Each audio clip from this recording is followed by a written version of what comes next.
Bom dia. Que a graça e a paz do Senhor Jesus Cristo seja em sua vida, no seu lar e em seus negócios. Quero agradecer a Deus por permitir entregarmos nossas primícias a Ele juntos, desfrutarmos de mais um dia dessa palavra que se encontra no livro de Daniel, capítulo 9, versículos 20 a 23, que diz: Estando eu ainda falando e orando, e confessando o meu pecado e o pecado do meu povo Israel, e lançando a minha súplica perante a face do Senhor, meu Deus, pelo monte santo do meu Deus, estando eu, digo, ainda falando na oração, o homem Gabriel, que eu tinha visto na minha visão ao princípio, veio voando rapidamente e tocou-me à hora do sacrifício da tarde. Ele me instruiu e me disse: Daniel, agora vim para fazer-te entender o sentido. No princípio das tuas súplicas saiu a ordem, e eu vim para declará-la a ti, porque és muito amado. Portanto, considera a mensagem e entende a visão.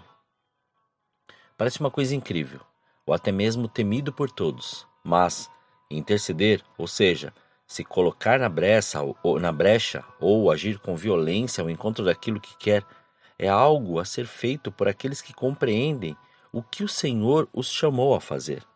Pois muitos têm medo da intercessão, porque aquele que intercede carrega um peso muito grande, mas Jesus carregou um peso muito maior para sermos salvos.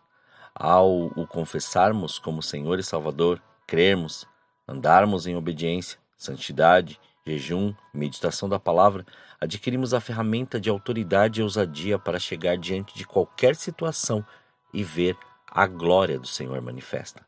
Ainda que pensem que a intercessão é algo ruim por causa desse peso e sensibilidade de sentir e muitas vezes provar o que os outros estão vivendo, a atividade da intercessão tem muitos benefícios além de uma liberação maior do poder de Deus aos outros. A intercessão nos leva à intimidade, transforma os nossos corações, unifica-nos numa comunidade, renova nossa fé, multiplica as bênçãos de volta para nós e nos dá uma herança nas pessoas e nos lugares pelos quais oramos. Pois a intercessão nos ajuda a crescermos na intimidade com Deus e transforma os nossos corações, fazendo com que, ao recebermos a informação da palavra, o conhecimento pela prática se manifesta à medida que oramos de volta a Ele. Devido ao fato de que as pessoas de Jesus são de que as palavras de Jesus são espírito e vida, elas têm o poder de transmitir vida a nós à medida que a declaramos, como descrito no Evangelho segundo João, capítulo 6, versículo 63, que diz: O Espírito é que vivifica, a carne para nada serve. As palavras que eu vos disse são espírito e vida. Todas as vezes que dizemos o que o Senhor nos revela pela palavra e pelo seu espírito, isso marca os nossos corações e nos transforma em pequena medida, porque recebemos uma pequena transferência da sua vida. Essa constância renova a nossa mente e gera sensibilidade ao nosso coração. Imagine um programador que escreve muitas linhas de códigos enquanto desenvolve um programa de computação. Espiritualmente, estamos fazendo algo semelhante a isso. Escrevemos uma linha com códigos em nossos corações todas as vezes que declaramos a palavra de Deus e ela, de volta a Ele em oração. Tudo o que dizemos de acordo com Deus é como um código que está sendo escrito em nossos corações. Isso marca os nossos corações, muito embora não consigamos medir com precisão a mudança em semanas ou meses. Com o passar dos anos, a mudança dentro de nós será profunda. As nossas orações pelos outros afetam os nossos próprios corações mais do que percebemos. Talvez não sintamos nada ao orarmos por uma nação que talvez nunca tenhamos ido. No entanto, há um impacto acumulado em nossa vida que frequentemente passa despercebido. O fato de estarmos envolvidos em oração por reavivamento e justiça muda muitas coisas em nós que frequentemente não nos damos conta e não conseguimos medir facilmente. Pense nisso por um momento. Simplesmente não sabemos onde estaríamos hoje se houvéssemos negligenciado a oração com o passar dos anos. Onde estaríamos em nossa maneira de pensar? Que emoções distorcidas poderíamos ter desenvolvido se houvéssemos vivido num vácuo espiritual de falta de oração? Qual poderia ser a diferença em nossos amigos e em nossas conversas se não houvéssemos persistido com veemência na oração por reavivamento e pelos outros? Não é possível saber que males temos evitado em nossa vida interior simplesmente como resultado de uma constante intercessão pelos outros. O oposto é igualmente verdadeiro. Se a oração não tem sido uma parte habitual de nossas vidas, então algumas das dificuldades e emoções que experimentamos podem muito bem ser atribuídas à falta de um relacionamento crescente com Deus pela oração.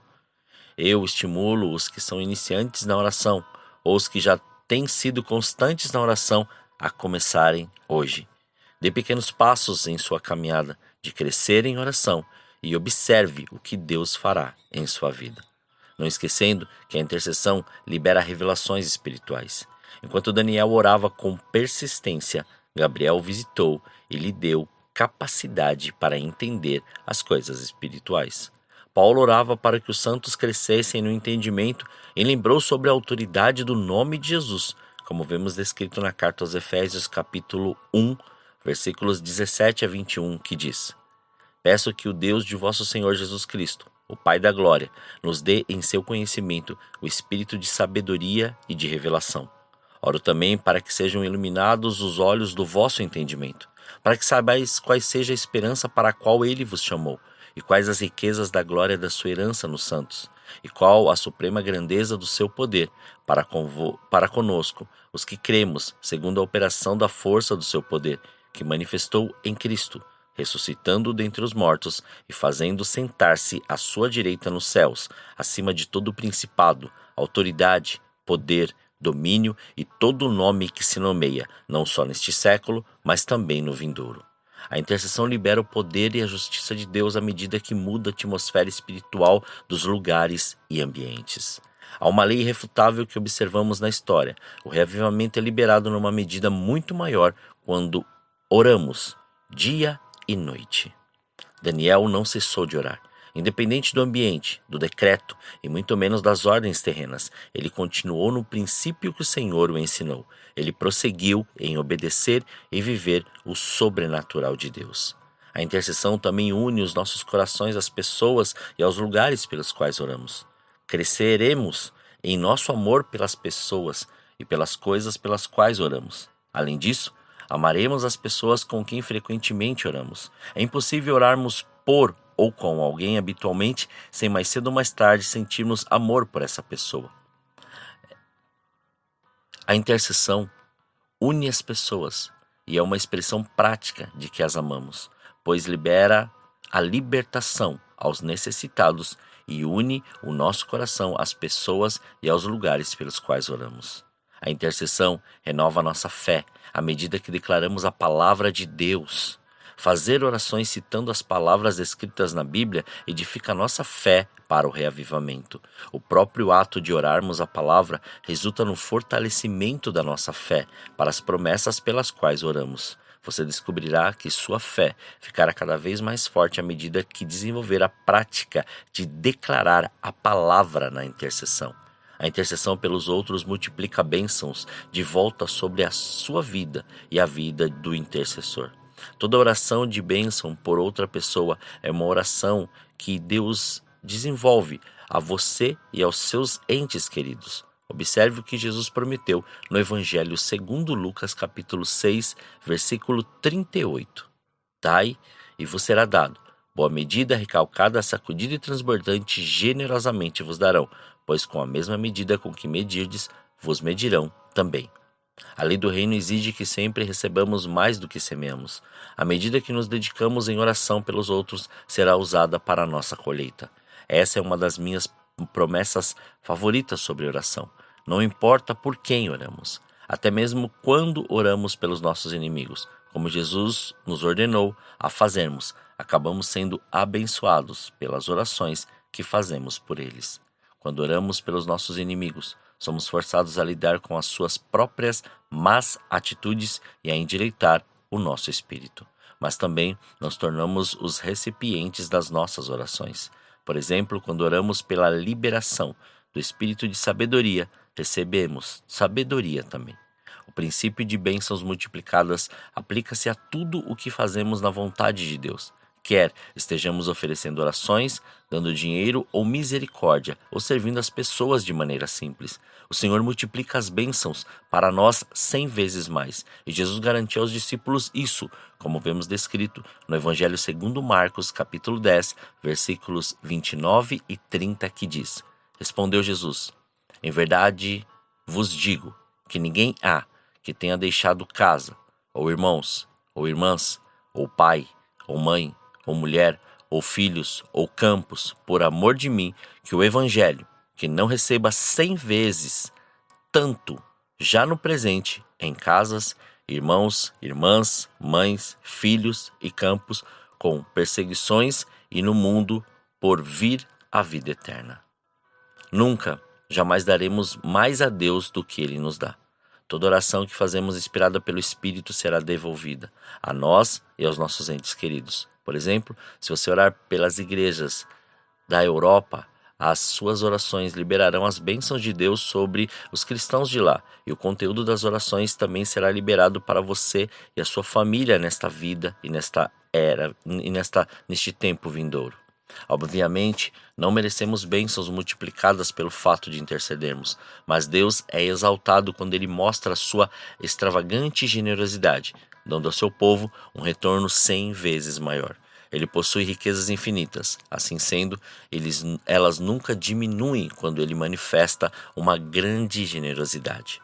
O Pai disse a Jesus para orar pela liberação da sua plena herança nas nações, como descrito no livro de Salmos, capítulo 2, versículo 8, que diz: Pede-me, e eu te darei as nações por herança e os fins da terra por tua propriedade. Parte do ministério de intercessão de Jesus inclui as orações que ele inspira nos santos sob a sua liderança em todo este tempo. Estas orações inspiradas pelo Espírito contribuem para a herança de Jesus nas nações, exatamente como reinamos parcialmente com Jesus sobre as nações neste tempo e no tempo vindouro em plenitude, assim também nos unimos a Jesus na intercessão pelas nações. A intercessão nos dá uma herança nas pessoas e nos lugares pelos quais oramos. Temos um investimento espiritual, com a sensação de sermos os donos, como também uma bênção eterna e alegria em todas as pessoas e lugares pelos quais habitualmente oramos e servimos. Essa herança neste tempo o continua no tempo vindouro. Quando oramos pelos países da Europa, Ásia, África, América do Sul e outras nações, as nossas orações liberam bênçãos sobre essas nações. Liberam bênçãos sobre nós e nossas famílias também. E recebemos uma herança em relação ao que acontece nestes países, neste tempo e no tempo vindouro. A nossa herança na intercessão tem um impacto a longo prazo. As orações dos santos da história são armazenadas numa taça perto do trono de Deus e têm um impacto no final dos tempos. Portanto, continue, persevere, prossiga, recobre seu ânimo, não desista, pois aquele que intercede sempre terá suas forças renovadas pelo Senhor por causa da oração dos justos. Tudo que você semeou colherá. Tenha essa certeza e não esmoreça.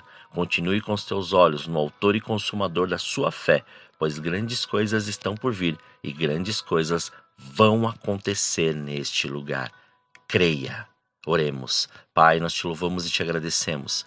Graças te damos pelo seu amor e pela sua presença. Obrigado, Pai, por nos permitir entregarmos as nossas primícias, estas primeiras horas a ti.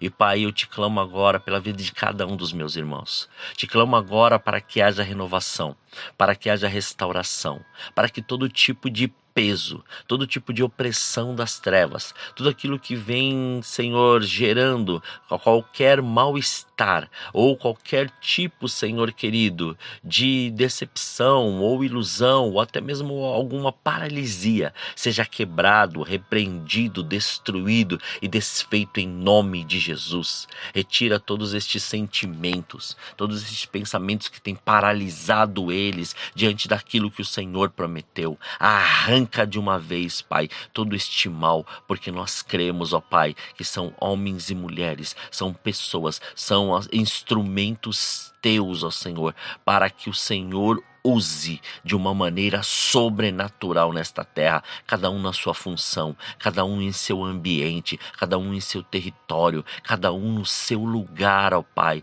O Senhor tem, Pai, bênçãos sobrenaturais. Então, Pai, que haja a ressurreição, Senhor querido, destes dons, talentos e principalmente desta fé que o Senhor tem colocado de uma maneira sobrenatural. Cure, Senhor querido, o câncer. Cure, Pai, toda esta depressão, toda esta opressão. Cure, Senhor querido, em nome de Jesus, todas estas doenças que têm afligido os teus filhos e principalmente estas doenças psicológicas, neurológicas e emocionais que têm atrapalhado, Senhor querido, dos teus filhos crerem e verem, Senhor, e viverem o seu milagre. Em nome de Jesus, Pai, que esta presença, Senhor, seja revelada, esta cura seja manifesta e esta libertação aconteça na vida de cada um dos teus filhos. Nós cremos, Pai, por isso oramos, ó Senhor, agradecidos a Ti por mais este dia. Consagramos tudo que temos, consagramos tudo que somos, consagramos tudo diante do Seu altar para que o Seu nome seja glorificado, exaltado e engrandecido.